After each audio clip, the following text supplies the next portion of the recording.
Mga balita. Mobile Journal numero 16, Danilo Pinario. Matod pa. Pilipinas naghain ng diplomatic protest laban sa China.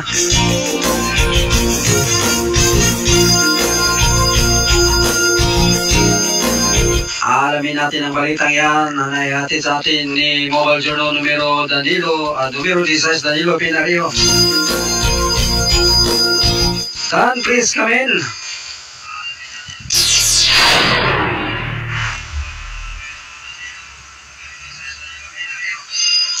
Pinas naghain ng diplomatic protest versus China.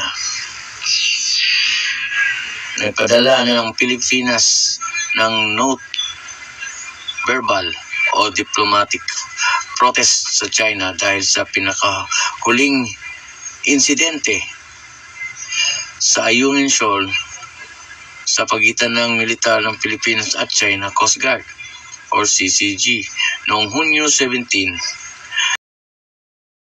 Ng note verbal ay kinumpirma ni Foreign Affairs Secretary Enrique Manalo sa isang international media conference kung saan pinag-uusapan ang issue sa West Philippine Sea.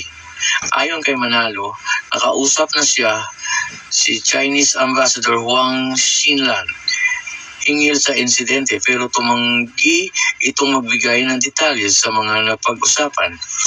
Una nang sinabi ni DFA Undersecretary Maria Teresa Lazaro sa pulong balitaan ng Malacanang na pinag-iisipan ng Pilipinas na ipatawag si Chinese Ambassador Huang Xinlan kaugnay sa insidente kung saan naputol ang daliri ng isang marino ng Philippine Navy.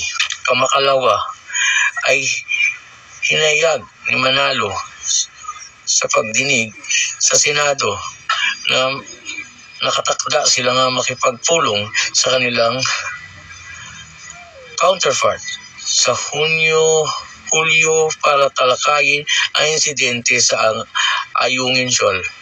Sinabi pa ni Manalo na labag sa pagkasunduan ni Pangulong Ferdinand Marcos Jr. at Chinese President Xi Jinping ang naturang insidente.